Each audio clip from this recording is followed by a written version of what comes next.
नमस्कार दोस्तों, आपका स्वागत है आपके अपनी यूट्यूब चैनल बीपीएम नॉलेज में। आज हम लोग एसएससी के टॉप 50 क्वेश्चन करने वाले हैं, जो कि सभी एग्जामों के लिए बहुत ही महत्वपूर्ण रहने वाला है। अगर इनमें से किसी भी प्रश्नों का आंसर अगर आपको पता है तो आप कमेंट बॉक्स में दे सकते हैं। तो चलिए आज का वीडियो शुरू करते हैं। आज का पहला क्वेश्चन है, लार ग्रंथियों के द्वारा निम्नलिखित में से कौन सा एंजाइम उत्पादित होता है? लार ग्रंथियों के द्वारा निम्नलिखित में से कौन सा एंजाइम उत्पादित होता है? तो ये होता है टाइलिन। इसका राइट आंसर ऑप्शन बी हो जाएगा। टाइलिन लार ग्रंथियों द्वारा यह एंजाइम उत्पादित होता है। चलिए अगला क्वेश्चन देख लेते हैं। अगला क्वेश्चन है, निम्नलिखित विटामिनों में से किसकी हीनता से मूत्र में बढ़ी हुई कैल्शियम आयन की हानि होती है? निम्नलिखित विटामिनों में से किसकी हीनता से मूत्र में बढ़ी हुई कैल्शियम आयन की हानि होती है? तो ये होती है विटामिन डी की कमी से। इसका राइट आंसर ऑप्शन डी हो जाएगा। विटामिन डी की यह हीनता मूत्र में बढ़ी हुई कैल्शियम आयन की हानि से होती है। चलिए अगला क्वेश्चन देख लेते हैं।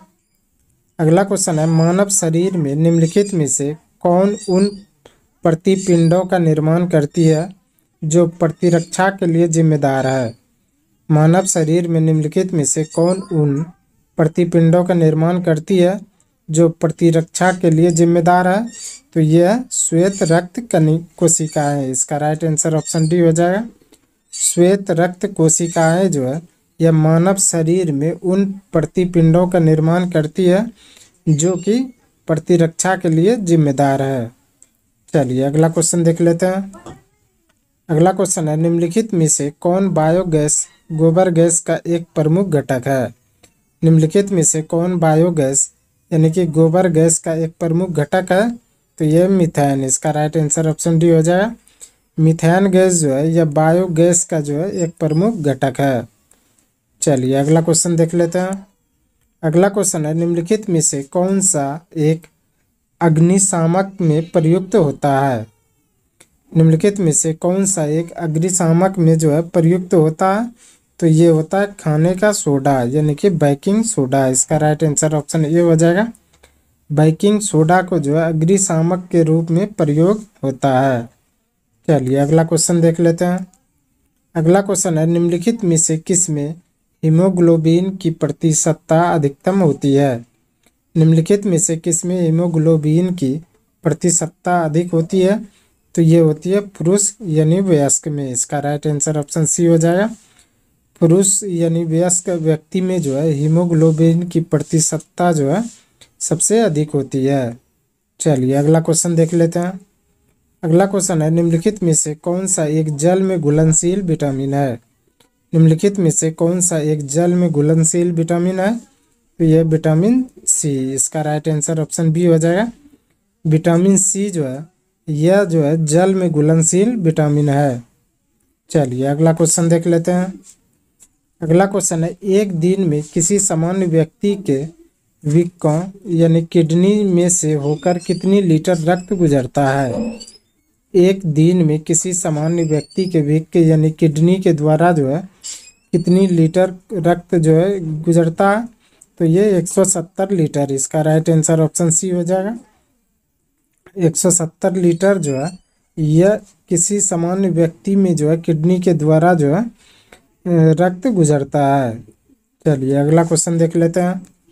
अगला क्वेश्चन है, निम्नलिखित में से किसकी गति प्रकाश की गति के बराबर होती है? निम्नलिखित में से किसकी गति प्रकाश की गति के बराबर होती है? तो ये होती है उपर्युक्त में से सभी। एक्स किरणें, वाई किरणें और पराबैंगनी किरण, ये तीनों किरणें द्वारा यह प्रकाश गति के बराबर होती है। चलिए अगला क्वेश्चन देख लेते हैं। अगला क्वेश्चन है, निम्नलिखित में से कौन सी वस्तु ऊष्मागतिकी के सिद्धांत पर कार्य करती है? निम्नलिखित में से कौन सी वस्तु ऊष्मागतिकी के सिद्धांत पर कार्य करती है?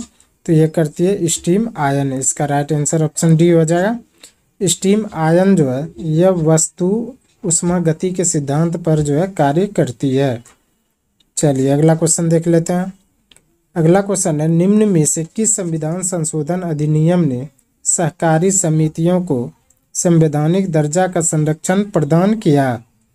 निम्न में से किस संविधान संशोधन अधिनियम ने सहकारी समितियों को संवैधानिक दर्जा तथा संरक्षण प्रदान किया? तो ये किया 97वां संविधान संशोधन अधिनियम के द्वारा। इसका राइट आंसर ऑप्शन डी हो जाएगा। 97वां संविधान संशोधन अधिनियम के द्वारा जो है यह सहकारी समितियों को जो है संवैधानिक दर्जा तथा संरक्षण प्रदान किया गया। चलिए अगला क्वेश्चन देख लेते हैं। अगला क्वेश्चन है, भारतीय संविधान के किन दो अनुच्छेदों में न्यायिक समीक्षा की शक्ति को सर्वाधिक स्पष्ट रूप से व्यक्त किया गया है? भारतीय संविधान के किन दो अनुच्छेदों में न्यायिक समीक्षा की शक्ति को सर्वाधिक स्पष्ट रूप से व्यक्त किया गया? तो यह किया गया अनुच्छेद 32 और अनुच्छेद 226 में। इसका राइट आंसर ऑप्शन सी हो जाएगा। अनुच्छेद 32 और अनुच्छेद 226 में जो है भारतीय संविधान के न्यायिक समीक्षा को जो है शक्ति को सर्वाधिक स्पष्ट रूप से व्यक्त किया गया है। चलिए अगला क्वेश्चन देख लेते हैं। अगला क्वेश्चन है, भू राजस्व के लिए अस्थायी बंदोबस्त प्रणाली किसके द्वारा लागू किया गया था? भू राजस्व के लिए अस्थायी बंदोबस्त प्रणाली किसके द्वारा लागू किया गया था? तो ये किया गया था लॉर्ड कॉर्नवालिस के द्वारा। इसका राइट आंसर ऑप्शन ए हो जाएगा। लॉर्ड कॉर्नवालिस के द्वारा जो है भू राजस्व के लिए अस्थायी बंदोबस्त प्रणाली को जो है लागू किया गया था। चलिए अगला क्वेश्चन देख लेते हैं। अगला क्वेश्चन है, कोणार्क का सूर्य मंदिर नरसिंहदेव प्रथम ने बनवाया था, वे किस राजवंश से थे? कोणार्क का सूर्य मंदिर नरसिंहदेव प्रथम ने बनवाया था, वे किस राजवंश से थे? तो ये थे पूर्वी गंग राजवंश से। इसका राइट आंसर ऑप्शन बी हो जाएगा। पूर्वी गंग राजवंश से जो है कोणार्क का सूर्य मंदिर नरसिंहदेव प्रथम ने बनवाया था, जो कि पूर्वी गंग राजवंश से संबंधित था। चलिए अगला क्वेश्चन देख लेते हैं। अगला क्वेश्चन है, निम्नलिखित में से कौन भारत का एक उच्चतम पर्वत शिखर है? निम्नलिखित में से कौन भारत का एक उच्चतम पर्वत शिखर है? तो यह गॉडविन आइस्टीन। इसका राइट आंसर ऑप्शन सी हो जाएगा। गॉडविन आइस्टीन जो है यह भारत का जो है उच्चतम पर्वत शिखर है। चलिए अगला क्वेश्चन देख लेते हैं। अगला क्वेश्चन है, भारत को श्रीलंका से कौन सा जलमार्ग पृथक करता है? भारत को श्रीलंका से कौन सा जलमार्ग पृथक करता है? तो यह पाक जलडमरू मध्य। इसका राइट आंसर ऑप्शन बी हो जाएगा। पाक जलडमरू मध्य जो है यह भारत को श्रीलंका से अलग करता है। चलिए अगला क्वेश्चन देख लेते हैं। अगला क्वेश्चन है, निम्नलिखित में से कौन सा एक लौह एवं इस्पात संयंत्र ब्रिटिश सहयोग से स्थापित किया गया था? निम्नलिखित में से कौन सा एक लौह एवं इस्पात संयंत्र ब्रिटिश सहयोग से स्थापित किया गया था? तो ये दुर्गापुर लौह इस्पात संयंत्र। इसका राइट आंसर ऑप्शन डी हो जाएगा। दुर्गापुर लौह इस्पात संयंत्र जो है यह ब्रिटिश के सहयोग से स्थापित किया गया था। चलिए अगला क्वेश्चन देख लेते हैं। अगला क्वेश्चन है, निम्नलिखित में से कौन सा एक भारत को उत्तरी और दक्षिणी भागों में बांटता है? निम्नलिखित में से कौन सा एक भारत को उत्तरी और दक्षिणी भागों में बांटता है? तो ये बांटता है कर्क रेखा है। इसका राइट आंसर ऑप्शन बी हो जाएगा। कर्क रेखा जो है भारत को उत्तरी और दक्षिणी भागों में बांटता है। चलिए अगला क्वेश्चन देख लेते हैं। अगला क्वेश्चन है, निम्नलिखित में से कौन सा एक भारत का सबसे पुराना तेल शोधक संयंत्र है? निम्नलिखित में से कौन सा भारत का सबसे पुराना तेल शोधक संयंत्र है? तो यह डिगबोई जो कि असम में है। तो इसका राइट आंसर ऑप्शन सी हो जाएगा। डिगबोई जो है यह भारत का सबसे पुराना तेल शोधक संयंत्र है। चलिए अगला क्वेश्चन देख लेते हैं। अगला क्वेश्चन है, निम्नलिखित में से किस मुगल सम्राट ने सुहल एक कुल की नीति लागू की? निम्नलिखित में से किस मुगल सम्राट ने सुहल एक कुल की नीति लागू की? तो ये की थी अकबर ने। इसका राइट आंसर ऑप्शन सी हो जाएगा। अकबर ने जो है सुहल एक कुल की नीति जो है लागू की थी। चलिए अगला क्वेश्चन देख लेते हैं। अगला क्वेश्चन है, भारत में स्थानीय स्वायत्त शासी संस्थाओं के प्रति सजागत दिखाने के लिए निम्न में से किसे जाना जाता है? भारत में स्थानीय स्वायत्त शासी संस्थाओं के प्रति सजागत दिखाने के लिए निम्न में से किसे जाना जाता है? तो ये जाना जाता है लॉर्ड रिपन को। इसका राइट आंसर ऑप्शन बी हो जाएगा। लॉर्ड रिपन को जो है भारत में स्थानीय स्वायत्त शासी संस्थाओं के प्रति सजगत दिखाने के लिए जो है जाना जाता है। चलिए अगला क्वेश्चन देख लेते हैं। अगला क्वेश्चन है, अशोक के शिलालेखों में प्रयुक्त लिपि निम्न में कौन था? अशोक के शिलालेखों में प्रयुक्त लिपि निम्न में से कौन सा था? तो ये था उपर्युक्त में से सभी, जिसमें ब्राह्मी, खरोष्टी और अरमाइक, ये तीनों जो है अशोक के शिलालेखों में जो है प्रयुक्त लिपि था। चलिए अगला क्वेश्चन देख लेते हैं। अगला क्वेश्चन है, निम्नलिखित में से कौन सा एक उत्तर भारतीय मंदिर स्थापत्य की विशेषता नहीं है? निम्नलिखित में से कौन सा एक उत्तर भारतीय मंदिर स्थापत्य की विशेषता नहीं है? तो यह गोपुरम। इसका राइट आंसर ऑप्शन सी हो जाएगा। गोपुरम जो है यह एक उत्तर भारतीय मंदिर स्थापत्य की जो है विशेषता नहीं है। चलिए अगला क्वेश्चन देख लेते हैं। अगला क्वेश्चन है, होयसल की राजधानी निम्नलिखित में से कौन सी थी? होयसल की राजधानी निम्नलिखित में से कौन सी थी? तो ये थी द्वार समुद्र। इसका राइट आंसर ऑप्शन बी हो जाएगा। द्वार समुद्र जो है यह होयसल की राजधानी थी। चलिए अगला क्वेश्चन देख लेते हैं। अगला क्वेश्चन है, भारतीय स्वतंत्रता संघर्ष के संदर्भ में निम्नलिखित में से किसे कांग्रेस का नरम दलीय नेता बताया जाता है? भारतीय स्वतंत्रता संघर्ष के संदर्भ में निम्नलिखित में से किसे कांग्रेस का नरम दलीय नेता बताया जाता है? तो ये गोपाल कृष्ण गोखले को। इसका राइट आंसर ऑप्शन ए हो जाएगा। गोपाल कृष्ण गोखले के जो है भारतीय स्वतंत्रता संघर्ष के संदर्भ में कांग्रेस का नरम दलीय नेता बताया गया है। चलिए अगला क्वेश्चन देख लेते हैं। अगला क्वेश्चन है, भारत के स्वतंत्रता संघर्ष में निम्नलिखित में से कौन सा घटना सबसे पहले हुआ? भारत के स्वतंत्रता संघर्ष में निम्नलिखित में से कौन सा घटना सबसे पहले हुआ? तो ये हुआ था कांग्रेस का गया अधिवेशन। इसका राइट आंसर ऑप्शन बी हो जाएगा। कांग्रेस का गया अधिवेशन जो है यह भारत के स्वतंत्रता संघर्ष में जो है सबसे पहले घटना हुआ था। चलिए अगला क्वेश्चन देख लेते हैं। अगला क्वेश्चन है, आज़ाद हिंद फौज की महिला रेजिमेंट रानी झांसी रेजिमेंट किसके कमांड में थी? आज़ाद हिंद फौज की महिला रेजिमेंट रानी झांसी रेजिमेंट किसके कमांड में थी? तो यह थी लक्ष्मी सहगल के कमांड में। इसका राइट आंसर ऑप्शन डी हो जाएगा। लक्ष्मी सहगल की कमांड में जो है आज़ाद हिंद फौज की महिला रेजिमेंट रानी झांसी रेजिमेंट जो है के कमांड में थी। चलिए अगला क्वेश्चन देख लेते हैं। अगला क्वेश्चन है, सिंधु घाटी सभ्यता के निम्नलिखित में से किस एक स्थल पर प्राचीन गोदीवाड़ा यानी डॉकयार्ड था? सिंधु घाटी सभ्यता के निम्नलिखित में से किस एक स्थान पर प्राचीन गोदीवाड़ा यानी डॉकयार्ड था? तो ये था लोथल में। इसका राइट आंसर ऑप्शन बी हो जाए। लोथल में जो है सिंधु घाटी सभ्यता के जो है एक स्थल पर जो है प्राचीन डॉकयार्ड था। चलिए अगला क्वेश्चन देख लेते हैं। अगला क्वेश्चन है, वल्लभाचार्य ने किस दार्शनिक विचारधारा की स्थापना की थी? वल्लभाचार्य ने किस दार्शनिक विचारधारा की स्थापना की थी? तो यह की थी शुद्ध अद्वैतवाद का। इसका राइट आंसर ऑप्शन बी हो जाएगा। शुद्ध अद्वैतवाद का जो है वल्लभाचार्य ने दार्शनिक विचारधारा की स्थापना की थी। चलिए अगला क्वेश्चन देख लेते हैं। अगला क्वेश्चन है, कारकेट वंश की स्थापना किसने की थी? कारकेट वंश की स्थापना किसने की थी? तो ये की थी दुर्लभ वर्धन ने। इसका राइट आंसर ऑप्शन बी हो जाएगा। दुर्लभ वर्धन ने जो है कारकेट वंश की स्थापना की थी। चलिए अगला क्वेश्चन देख लेते हैं। अगला क्वेश्चन है, दिल्ली सल्तनत के संदर्भ में सैयद वंश का संस्थापक कौन था? दिल्ली सल्तनत के संदर्भ में सैयद वंश का संस्थापक कौन था? तो ये था खिज खान। इसका राइट आंसर ऑप्शन ये हो जाएगा। खिज खान जो है यह दिल्ली सल्तनत के संदर्भ में सैयद वंश का संस्थापक था। चलिए अगला क्वेश्चन देख लेते हैं।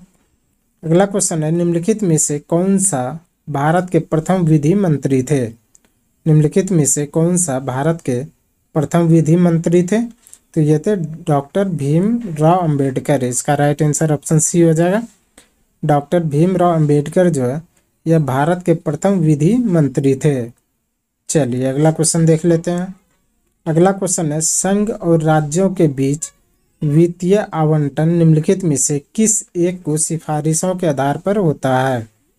संघ और राज्यों के बीच वित्तीय आवंटन निम्नलिखित में से किस एक को सिफारिश के आधार पर होता है? तो ये होता है वित्त आयोग के आधार पर। इसका राइट आंसर ऑप्शन डी हो जाएगा। वित्त आयोग के आधार पर जो है संघ और राज्यों के बीच वित्तीय आवंटन जो है होता है। चलिए अगला क्वेश्चन देख लेते हैं। अगला क्वेश्चन है, संविधान के किस भाग में नागरिकता के विवरण दिए गए हैं? संविधान के किस भाग में नागरिकता के विवरण दिए गए हैं? तो ये दिए गए हैं द्वितीय भाग में। इसका राइट आंसर ऑप्शन बी हो जाएगा। द्वितीय भाग में जो है संविधान के द्वितीय भाग में नागरिकता के विवरण दिए गए हैं। चलिए अगला क्वेश्चन देख लेते हैं। अगला क्वेश्चन है, विश्व विज्ञान दिवस कब मनाया जाता है? विश्व विज्ञान दिवस कब मनाया जाता है? तो ये मनाया जाता है 10 नवंबर को। इसका राइट आंसर ऑप्शन डी हो जाएगा। 10 नवंबर को जो है विश्व विज्ञान दिवस मनाया जाता है। चलिए अगला क्वेश्चन देख लेते हैं। अगला क्वेश्चन है, कुशल स्थानीय स्वायत्त शासन के लिए विख्यात दक्षिण भारत का कौन सा राजवंश था? कुशल स्थानीय स्वायत्त शासन के लिए विख्यात दक्षिण भारत का कौन सा राजवंश था? तो ये था चोल राजवंश। इसका राइट आंसर ऑप्शन ये हो जाएगा। चोल राजवंश जो है कुशल स्थानीय स्वायत्त शासन के लिए जो है विख्यात दक्षिण भारत का राजवंश था। चलिए अगला क्वेश्चन देख लेते हैं। अगला क्वेश्चन है, मक्का में सफ़ेद कली किस तत्व की कमी से होती है? मक्का में सफ़ेद कली किस तत्व की कमी से होती है? तो ये जिंक की कमी से। इसका राइट आंसर ऑप्शन बी हो जाएगा।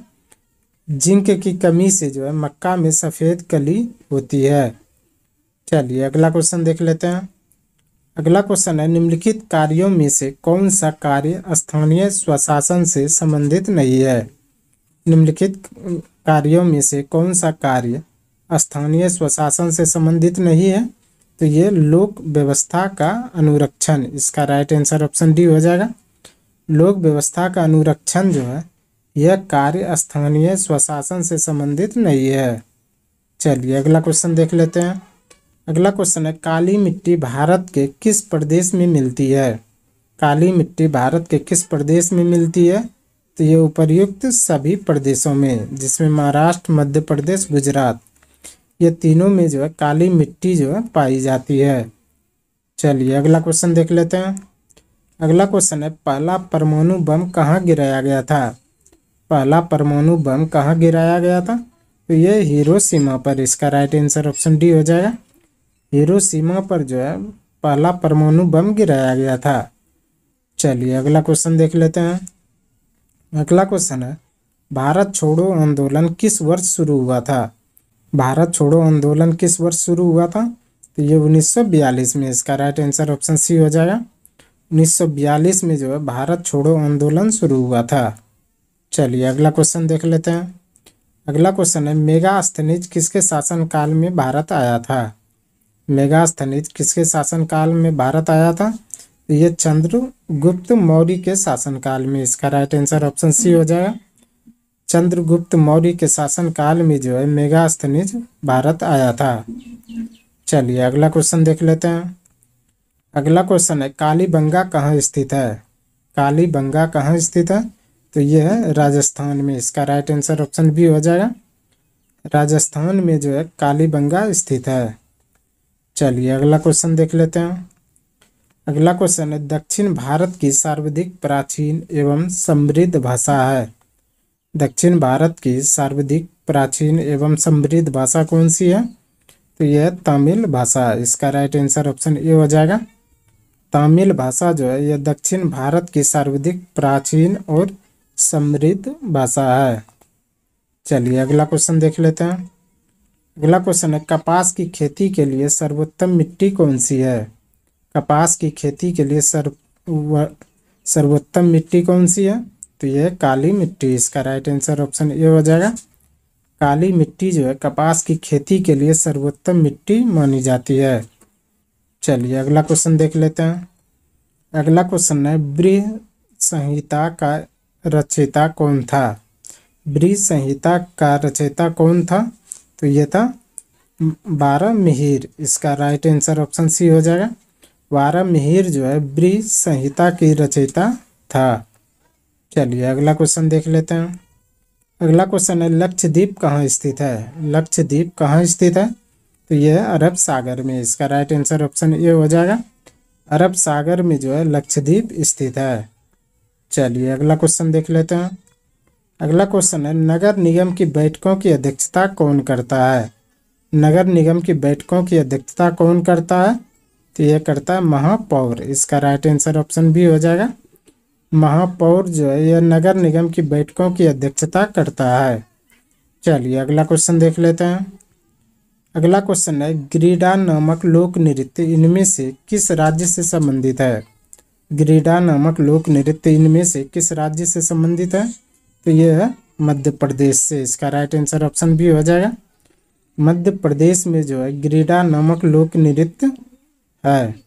चलिए अगला क्वेश्चन देख लेते हैं।